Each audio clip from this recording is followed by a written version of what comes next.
带你追查事件真相，掌握证据的变化。观众朋友，你好，欢迎加入新闻大白话，我是主持人谭一伦。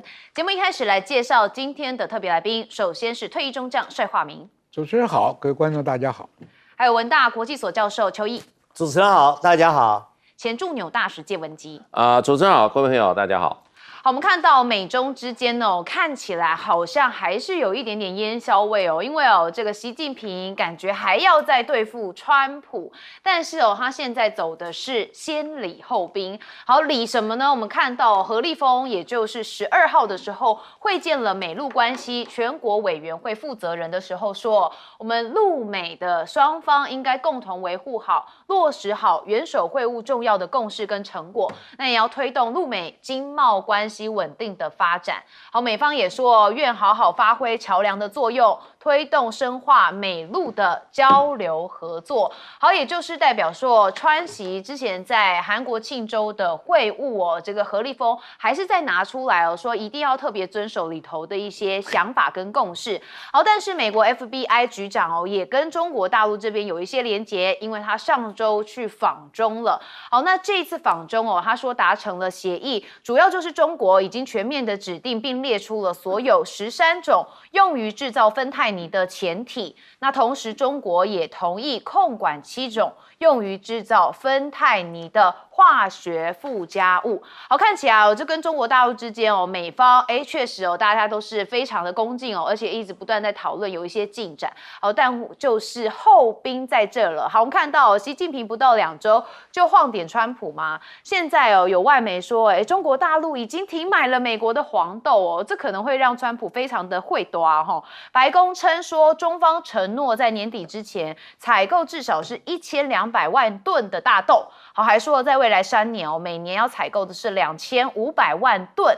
好，那中方哦未明确的谈及采购的数量，只有对美国大豆来降关税。好，路透社呢就有报道说，中方上个月底恢复了采购美国大豆，那之后有订单进度，但似乎放缓了。有贸易商说还没有收到新的货运记录，所以才说是不是习近平晃点了川普呢？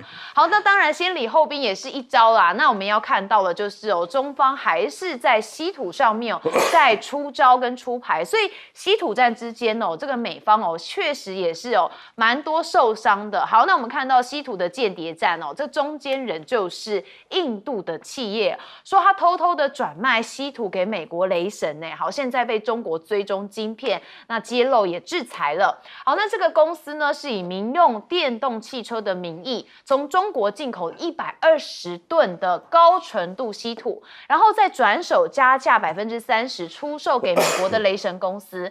好，有可能就被用作导弹制导系统。那中国也透过了稀土溯源系统得知到这件事情哦，所以就收紧了对印度出口的限制。好，那我当然觉得印度在这一段期间包含它不是转卖俄罗斯的原油嘛？印度真的算是厉害中的厉害，很会用这种中间转一手的暴力的所谓的倒爷哈，就是这样子。好，美国近期也与印度跟哈萨克、乌兹别克跟塔吉克、吉尔吉斯、土库曼斯坦等中亚的国家来接触，试图要建立一个矿产供应链所以也还是希望能够摆脱中国大陆在稀土上面限制的一个制裁。好，那全球的铁矿石供应市场是不是迎来一个巨变呢？我们看到了几内亚巴芒杜投产那这个奥巴迎来一个新对手，也就是中国的掌控力在升级。好，那这个西芒杜计划就是在西非的几内亚。它11号正式投产，那这个被称为是全球最大没有开发的铁矿这巨卢坝。好，因为从参与方看来说，这些矿山的项目都是由陆企深度的参与投资跟运营。好，那将在未来深刻的影响矿石市场跟价格的走向。那随着中资的这个权益矿比例提升，那人民币结算也深化所以中国的钢铁业成本的韧性跟定价主动权也迎来了一个个质的飞跃。那现在也说啊，中国是不是真的能够垄断这个西方的全球的稀土产业链吗？澳洲的智库则认为说，西方恐怕很难永久性的战争中来取胜哦。所以现在看起来，稀土中国大陆还是蛮有优势存在的。这个西方可能还要再加很多把劲才能够追上。好，那现在呢，美国的晶片出口限制影响也加剧，所以让中国的产官各界也在思考怎么样来应变。这是《华尔街日报》所报道说，其实因为美国对于先进晶片的出口有严格的控管，那中国大陆这边感受到供应短缺的压力也在与日俱增。好，那迫使北京不得不介入中国最大晶片的代工企业，就是中芯国际的产能分配。所以现在很多的企业还在尝试着透过其他管道走私辉达的 AI 晶片所以目前来说，这看起来美国好像有动到中国大陆一个大动脉，但问题就在我们看到安氏出货，现在美中还是达成协议了。民主党的众议员他现在也致函到美国商务部长卢特尼克，他很担忧，他担心这个安氏的半导体最先进的生产线目前都设在中国，那就意味着这荷兰的工厂很快就会被淘汰。如果这情况属实的话其实那么全球的汽车业就会很快的会被成这个中制晶片给掌控，就会引发一系列的国家跟经济的安全担忧。好，那中国大陆现在还有一项优势就是他们的 AI 模型有压倒性的优势。好，大家应该知道为什么，主要就是因为他们是免费的啦。好，这个 Google 前执行长这个施密特就说，相较于封闭原始码的美国大型 AI 模型，中国大型的模型都属于开放原始码的模型。那绝大多数财力比不上西方的政府啊，那跟国家最终就会以中国模型为标准。那原因不在模型表现好不好，而是因为免费啦。好，所以这个 CP 值很高，当然就用来进行开发。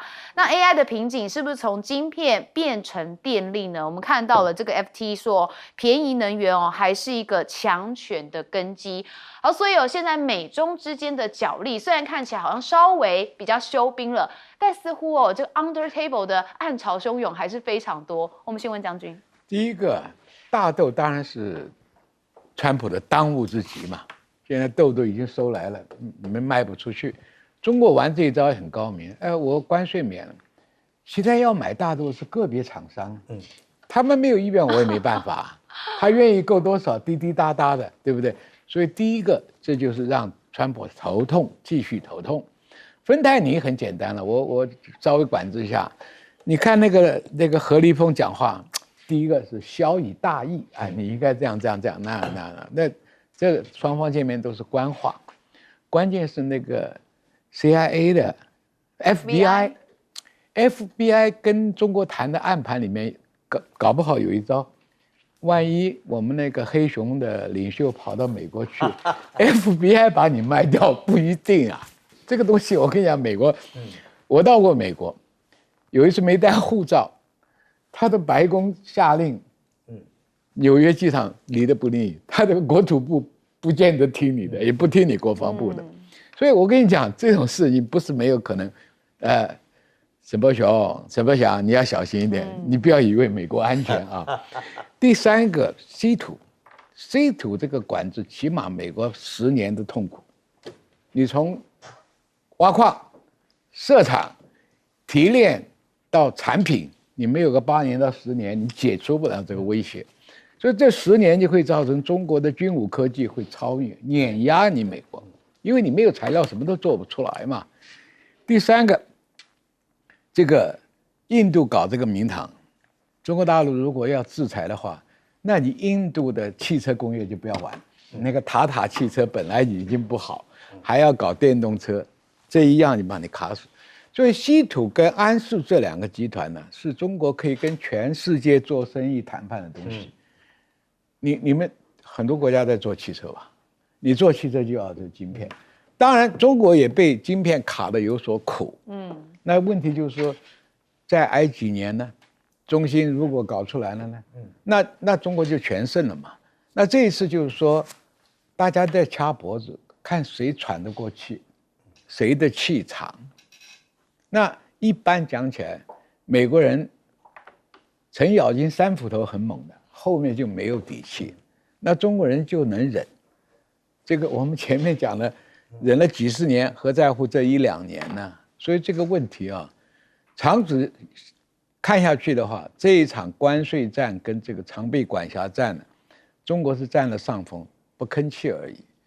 川普是急着要炫耀，我过2天，你炫耀的东西一样一样跳票，大豆开始跳，稀土开始跳，你就没有办法面对你美国自己国内的产业。所以这个问题啊，中国是胜了，但是没吭气。川普是输了，还要强作镇定啊，在那里猛吹，但这大家都等着看笑话。好，华人真的蛮会忍的哦。那当然，刚才这个将军讲到了，这个中兴如果真的做出了这个比较先进的部分哦，这就是黄仁勋最担心的哦。这个你不给他，他就自己做，你反而促使他赶快有这个先进制程的一个进程。你知道那个 OpenAI 一开放以后，这个市场可能低阶的市场全部占了，是行动规矩也是中国定的。好，邱毅委员，第一面的电视墙里面的内容非常的多，我择要的来讲，我不大赞成这个标题，是中国在先礼后兵。谈判没有什么叫先礼后兵的，主要谈判的节奏要掌握得好，该快就快，该慢就慢，该给多一点就给多一点，那不该给多，慢慢给，那就慢慢的给。好，我们来看看。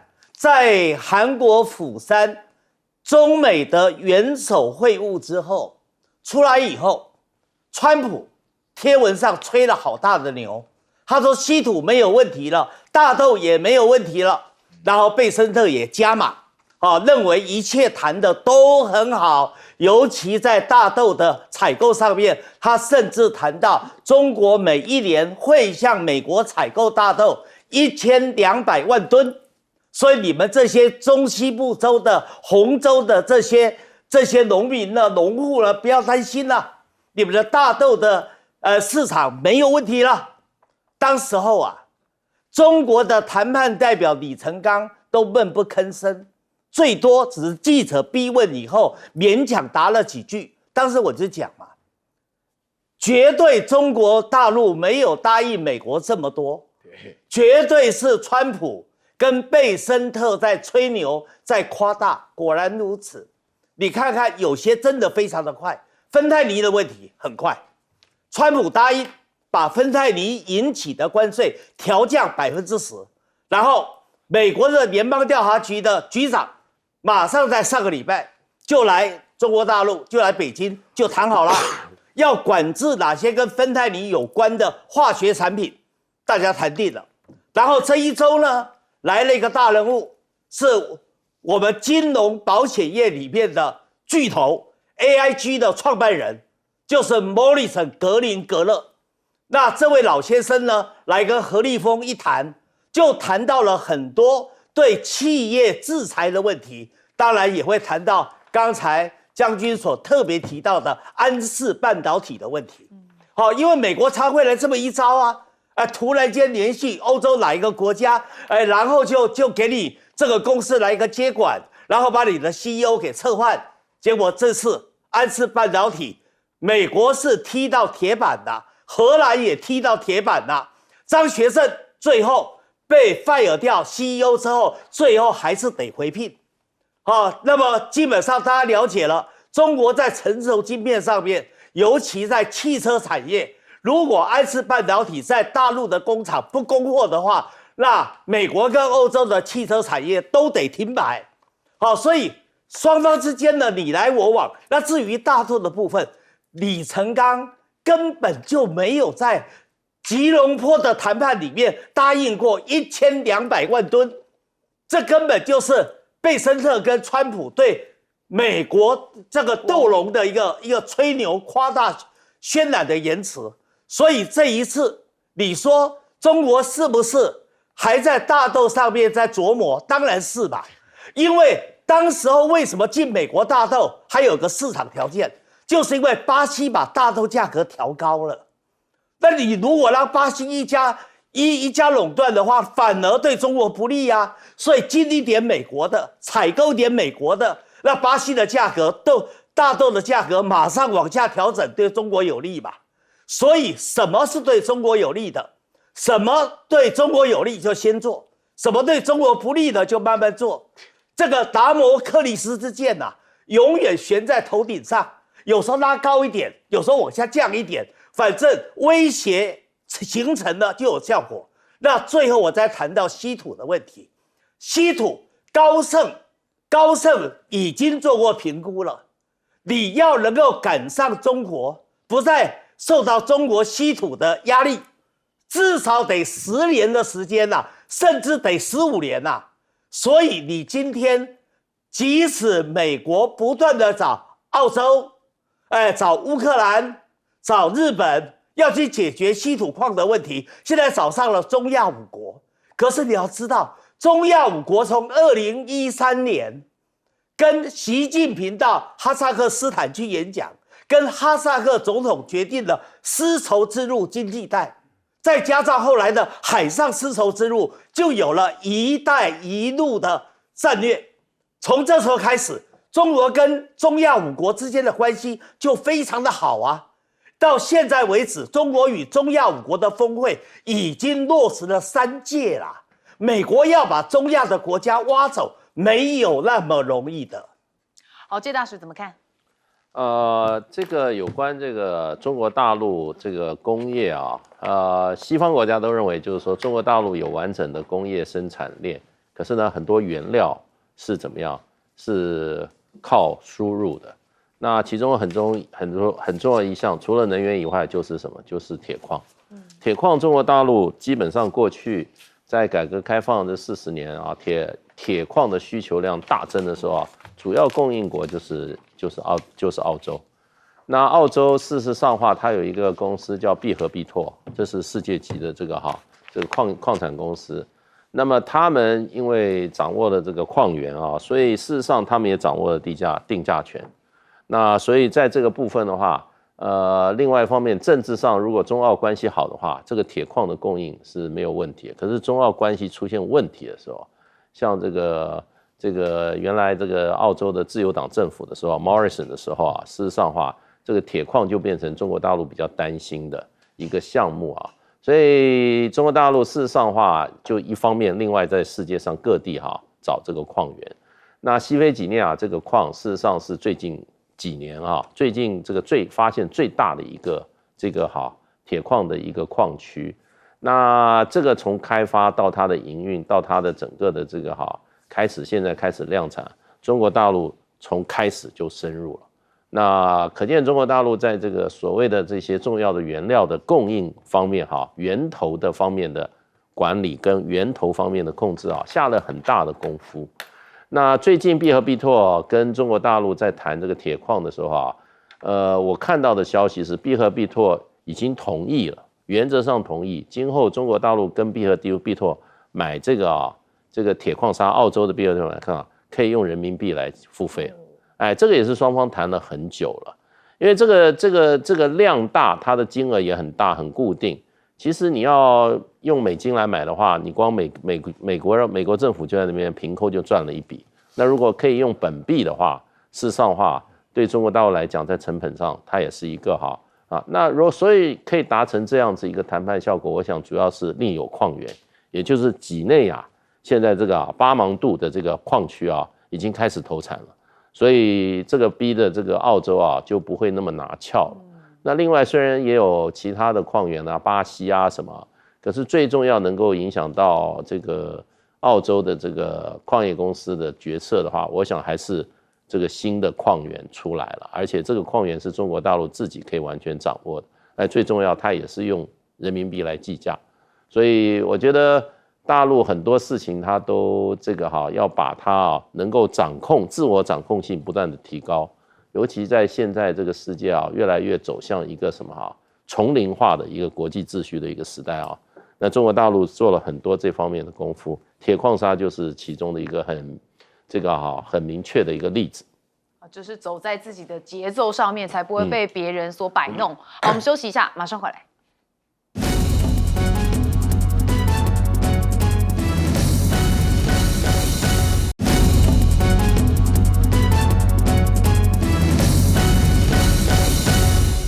好，美国政府关门这件事情，大家也都很关注，不过终于算是结束，告一个段落了。好，我们看到美国这边呢是结束了政府最长43天的停摆，因为川普签了12号深夜在白宫椭圆形办公室上面签署仪式上说，哎，我们绝对不能再让这种事情发生哦。不过他还是不忘要批评民主党哦，表示这不是治理一个国家的方式。好，但是谁在治理呢？好，批评别人要先看看自己哦。好，当然也看到美国最长政府这个结束，川普当然就是要签署这个拨款的法案。好，因为我们看到众院哦就结束政府平台来进行表决，结果是222票同意，209票反对，2人未投票。所以联邦政府预计哦，那也就是已经开门了。好，那个至少持续到明年的1月底。那川普也表态哦，这个签署这个法案哦，会让它正式生效。那当然现在哦已经在生效当中，所以结束了长达43天的停摆。那川普现在还有一些新的政策，主要就是因为关税引发很多的连锁效应，那甚至很多的物价是正在上涨当中。物价一上涨，人民就很有感，因为要花更多的钱来买生活的物品。所以呢，川普接下来要让美国人对经济更有感，他宣布一个重大措施，就是要降低咖啡等商品的价格。好，我们看到贝森特说，未来几日哦，美国的民众就会看到一系列重大的宣布，他会迅速地让价格下降，而且预期美国民众在2026的上半年就能开始感受到这经济的改善。好，那当然为什么说要这个商品等这个咖啡等商品呢？主要就是因为美国人很喜欢喝咖啡，这咖啡又等于是每个人一天都要喝1到2杯或3杯左右，所以这些民生物品哦，接下来要让民众很有感。那我的第一个想法就是认为说，他为了就是接下来的期中选举哦，这是他们比较头大的部分。好，那当然也看到了白宫发言人哦李威特说，民主党人可能已经对联邦统计系统造成的永久破坏哦，所以让10月的消费物价指数及就业报告可能永远不会公布。所以他们说，美国第4季度的经济增长可能下跌多达2个百分点。所以接下来哦，说因为政府停摆关系，10月的经济数据可能就不会再对外公布了。那大家记得吗？之前哦，美国这边曾经也批评过中国大陆不公布一些相关数据，就自己还不是也一样？好，这个川普自打脸，现在找外援吗？说他为了新政策要拉拢金主。好，那他在白宫有宴请华尔街大佬。好，那他这个私人的晚宴凸显出哦，这川普致力深化跟企业领袖的关系。好，那川普现在还为了这个 H1B 的技术签证来辩护哦，他过去哦是反对，而且他是有拉高这价格的，但他现在说哦，这个缺乏合格的劳动力哦，所以培养本土人才需要时间，那是不是又有一点转圜？那甚至60万的陆生哦，他也认为是一门生意，那可阻止半数的美国大学倒闭，所以哦还是得跟钱低头啦哈，只要有遇到钱的问题，他就会 tackle。好，那美国的债务现在飙高哦，40债的美元大关不远了哦。高盛的执行长所罗门认为，美国的债务陷入了一个结构性的风险哦。那当然哦，如果不改变现状，38兆美元哦，就将只是债务雪球的起点。好，那中国现在也发行了美债，好，但是哦，这认购率哦达到了惊人的30倍。那美国发的美债难道变成盗版的吗？中国发美债被抢爆，主要是因为市场比较相信中国的信用，而不是美国。好，美国的国债还靠借新来还旧硬撑，但是债越滚越大，信用下降。那反观中国的美元多，经济又稳，又没有违约记录哦，所以投资人当然是抢着买。那中媒这边则说，俄罗斯的财政部宣布首度发行人民币主权债券哦。好，那这部分要进行这个12月2号进行认购登记的结果而定哦，会在2025年的12月8号展开配售。那至于诺贝尔经济学奖的得主史丹佛经济学家则认为说，让人民币汇率大幅的波动是一个错误决定。好，那他是认为说，他们认为欧洲跟日本还有中国都应该将本国的货币跟美元来进行挂钩。好，所以看到整个美国的政府状况，现在43天之后算是终于可以开门了，但是美国的经济哇，实在也蛮糟的。我们先问将军。我觉得川普很难过了，日子越来越难过。第一个哈，金融界强调的就是一个信用，自古以来做生意就是信用。现在美国的美债出问题是什么？你偿还能力能不能偿还，对不对？所以买你到时候变成无限期延长了，不是打水漂了吗？金融界不看好。我们看美国最得意的所谓高科技的 AI 现在从5000兆这个5000这个亿的美金的起跳到上兆了。现在美国很多金融家已经预看它可能会泡沫化，因为你还没有发明出来嘛。但是 AI 这个东西啊，一个是电力，一个是算力，第三个就是投资。但中国大陆的人才已经够了，也在跟你比。OpenAI 是因为它便宜不要钱，很多中小企业一定是用它嘛。你市场高端的 AI 啊，有几个买得起啊？只有 Amazon 的这些大的微软这些公司买得起。可以说你投资的大，你能卖的对象不多。说 AI 这个战场，目前看起来黄仁勋吹得很大这个泡沫，川普也认为未来的科技战就是靠 AI， 但是不见得会胜的。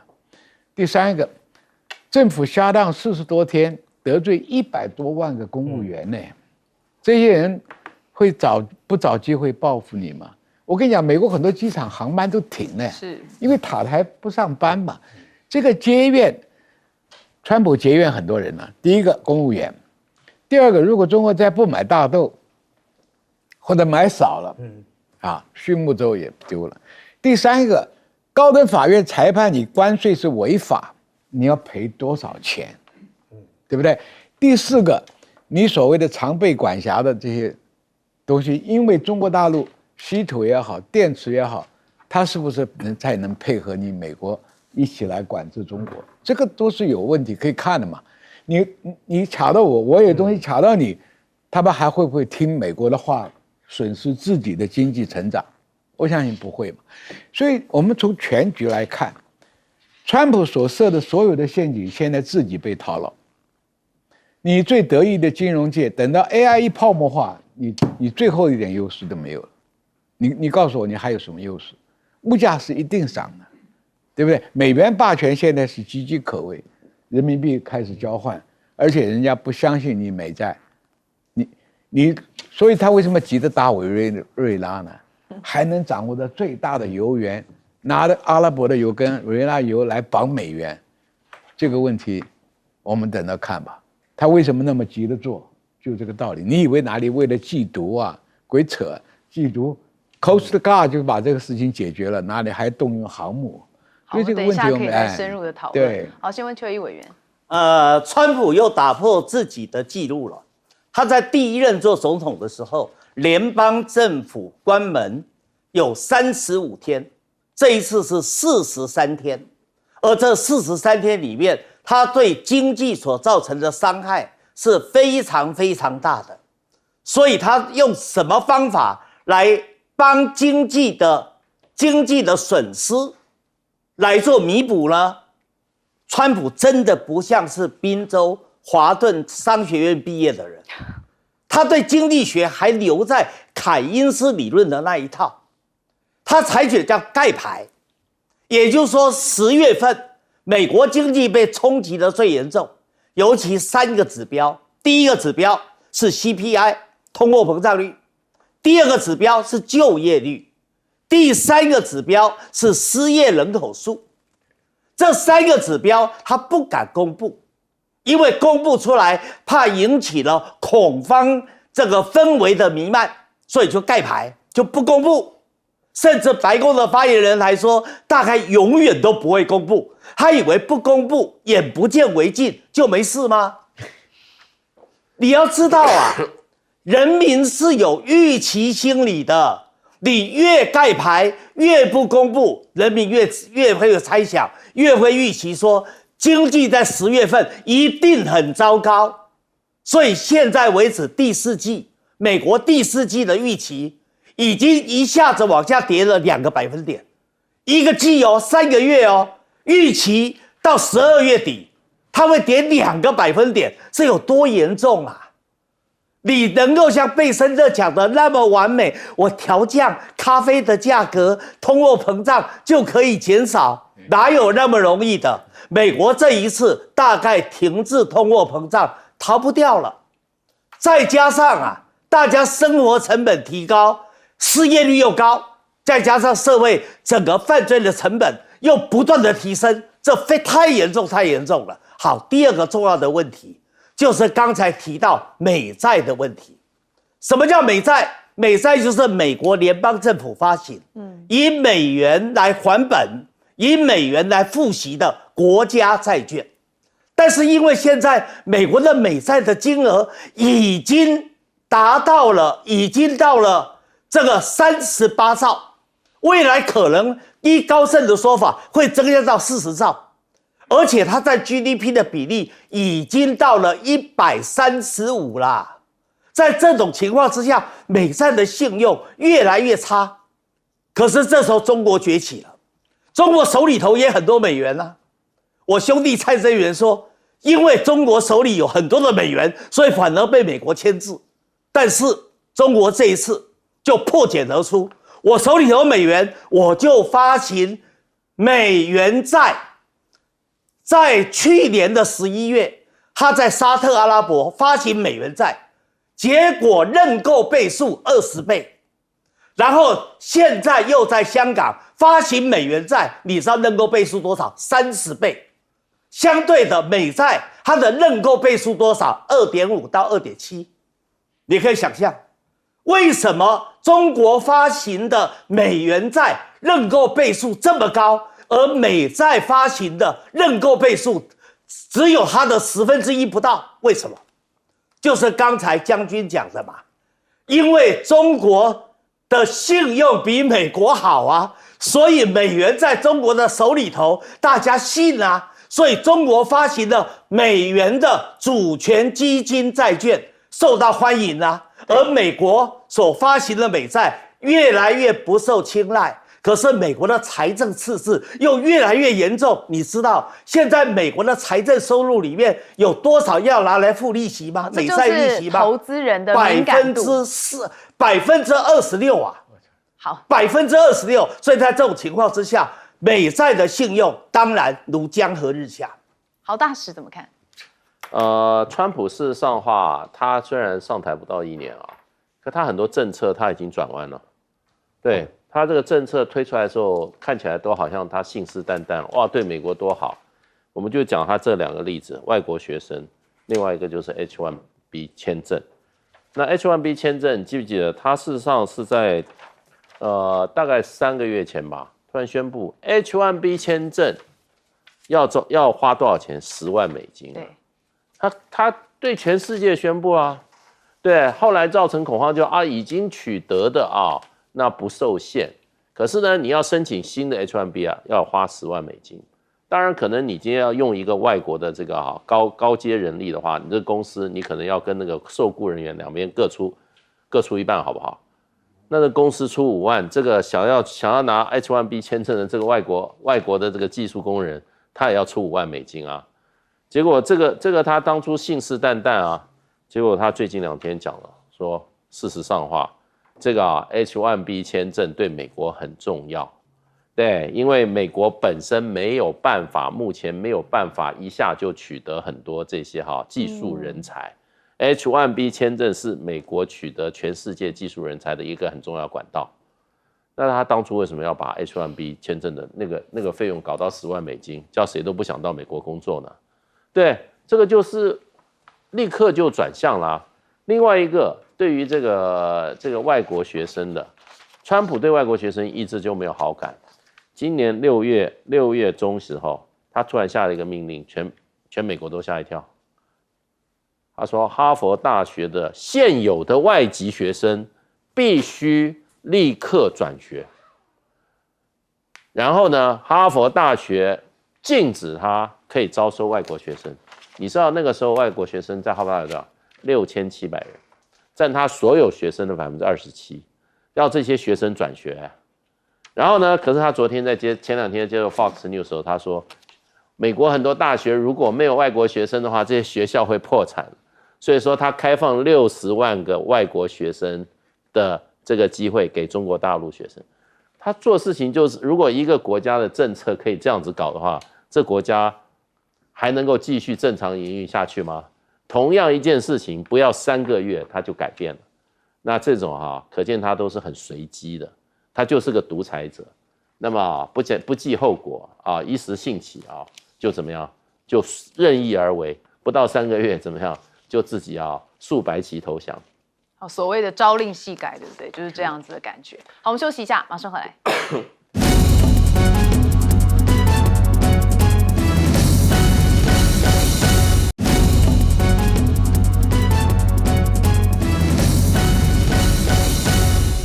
好，要出发总要有个目标。现在川普的目标放在了委内瑞拉。我们知道他对委内瑞拉一直都心心念念的要来做一个弃毒。好，那真的是这样吗？因为我们看到福特号已经就位了，所以很多人说这是要发生战争了吗？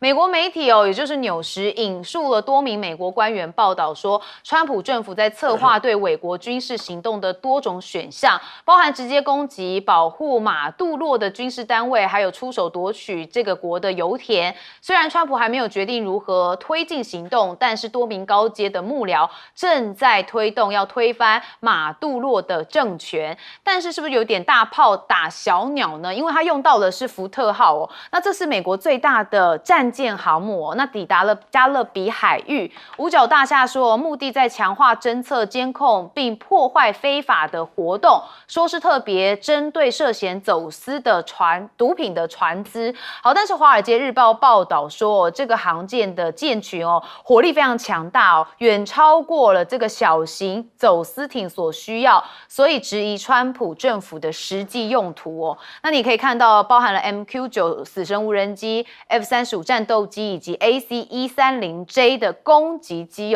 那疑似对这个贩毒的船只只进行打击。好，那他现在到底为什么要对委内瑞拉呢？策略是什么？路透铺说可能会有一些不同的大军压境。好，那委内瑞拉这边呢，则希望用游击战或是制造混乱来进行应对。好，那当然川普现在这个军事行动的概念非常的多，那不愧是有个战争部长好，这个美军问题也蛮多的，包含川普2024年赢得大选以来都在努力让军队中营造出这个觉醒精神，那这也是征兵人数激增的原因。但问题就在他搞不清楚状况，有时候这个节日不该乱讲话就乱讲话。他是在一个这个退伍军人节里头还这个高呼说战争部长这个称呼比赫格塞斯部长听起来更顺畅。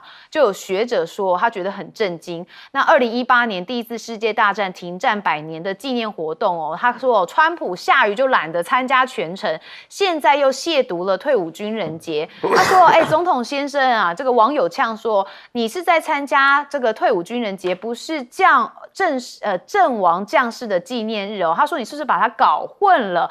所以大家对这件事情也蛮不满的。那甚至赫格塞斯还现在取消了一名女性军官这个晋升的批审。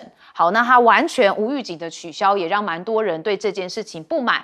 好，那习近平则是也在秀军事肌肉，那包含是第4艘的核航母要开建吗？说是比美军的福特号更大，那也传说第5艘也在建造当中那这个站名为004型说会超过美国现役最大的航母福特号。那之前福建号习近平也有出席嘛，那这个服役照也露端倪，发现有2位司令没有现身，是不是成为了整肃的目标呢？这2位一位是这个缺席4中全会的海军司令胡忠明，还有南部战区的司令员吴亚楠，那他们都没有出席在福建号的服役典礼。那大家就说了，可能会有一些不同的讯号在里头。那何卫东落马中央军委的副主席张又祥也直接讲说，这共军就是要严防做2面人，搞魏忠诚。所以看得出来，中国大陆在军事这部分习近平整肃力道蛮强烈的。好，我们还是看到委内瑞拉，将军帮我们讲一下。其实委内瑞拉的问题根本就是说，美国目标看的是美元跟油源，油源呢就是委内瑞拉最多，哪有这个为了缉毒出动这么多的航母啊、战舰啊、最终两栖登陆舰。但是我跟各位观众预告，他不会登陆，他会用压倒性的空中攻击，制造你的混乱，扶植一个傀儡政府出来。因为他要陆军登陆的话，他要面对委内瑞拉的陆军的打游击，他不想再进入阿富汗那种状况，他一定是用强大的空中跟导弹的力量，空优把你这个马杜罗斩首也好，抓到也好，因为特种部队可以空降下去抓走，然后把牢里面那个前面那个亲美的扶植起来。因为如果扶植一个傀儡政府呢，才能真正掌握那些石油。你要把登陆作战把人民给打死很多，你永无宁日了。那油源搞不好委内瑞拉自己就破坏，这就不符美国的最大利益。第一个不要死人，第二个扶植一个傀儡政府，第三个被我掌握，第四个抓到油源。这个是我推算他为什么有航母去，因为这样子可以有更多的舰载机来发动空中攻击，再加上旁边的护卫舰里面很多战斧飞弹，这一波空中打击把飞弹跟飞机，我觉得是这次将来要动兵的话是这样的一个主力。另外福建号的这个福裕跟未来第004或者是核航母，那是彻底斩断了美国手伸的世界各地的航母舰队。换句话说，你在西太平洋你完全断念，甚至于你的第二岛链都有威胁，关岛甚至于檀香山，将来太平洋里面可能是中间横的一波为二，你的势力再也下不来。因为美国侵略任何一个国家都是靠航母嘛，哪里晓得现在的反舰飞弹这么发达，航母很快要不了多久就会被淘汰，因为性价比不一样。所以这个问题就是说，你美国要负担11条航母，中国大陆只要负担5条，而且全新的，足够使它的一带一路完全没有受到外力的威胁。它很简单，第一目标保卫自己大陆东南沿海跟南海的这个安全，下一步就进入到一带一路到欧洲的这个航线的安全。所以这样的美国的海权，马汉搞的海权论呢，到现在为止应该可以算是告一段落，不再是世界的霸权。所以这几个征候来看，经济上他要掌握委内瑞拉的油源来绑美元，军事上他已经失去了世界海权霸权的一个地位。所以这两个征候看是大的方面看，大的格局看得非常清楚了。好，周毅委员怎么看？宋元军讲得非常的精准了。川普一直对委内瑞拉是念之在之，他为什么一定要拿下委内瑞拉呢？就是因为第一个，为了委内瑞拉的丰富的石油储量；另外一个是为了立威，消除反美的力量。因为在马杜罗之前是查韦斯，查韦斯就拉丁美洲里面反美的核心嘛。但是查韦斯的时候，委内瑞拉的经济非常的好，福利也很好，民生很安定，所以动不了。而马杜罗上来以后，他的治理能力就不如查韦斯，所以这时候就有了缝隙了。在川普第一次担任总统的时候，他就扶植了一个傀儡政权叫做瓜伊多，是当时的议长。用瓜伊多这个傀儡政权来斗马杜罗，那这就造成委内瑞拉出现总统双刀案，后来也对委内瑞拉造成很大的伤害，但是最后功败垂成，仍然没有成功。这一次川普又来了，他的理由是因为他说委内瑞拉是拉丁美洲贩毒的中心，伤害了美国的人民，所以他以弃毒为名要去把委内瑞拉给灭了。其实说实话，就是像将军刚才说的，他不会去登陆的，他基本就扶植一个傀儡政权，他才能够掌握委内瑞拉的油源嘛。他重要的就把委内瑞拉加勒比海给包围起来，所以才会动用福特号嘛。你想想看，他动用福特号，说实话也蛮丢脸的。为什么？因为福特号要起降 F-35的飞机到现在还没有成功啊，他的 F-35的飞机要在波多黎各，然后由波多黎各飞到加勒比海，他才能执行他的作战任务。所以呢，他用福特号，就是让福特号来坐镇加勒比海，来吓委内瑞拉的人民，让委内瑞拉发生内乱。如果发生了内乱，那正好推翻了马杜罗政权，他扶持了另外的一个傀儡政权。听说要培养的傀儡政权，就是这一次拿到诺贝尔和平奖得主的那一位在野领袖。好，那谈到中国大陆的问题，中国大陆这一次福建号正式入列服役，当然引起了很大的震撼。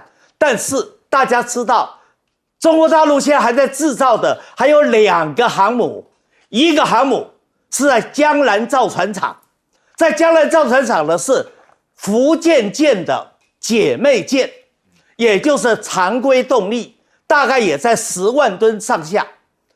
另外的一个在大连造船厂是004的大连造船厂的航母，那就是核动力了。听说最满载的排水量高达到12万吨左右，比福特舰的满载排水量还要更高，还要更大。所以如果说这2个航母一起推出来的话，那谁是海上的霸权，可能就要易主了。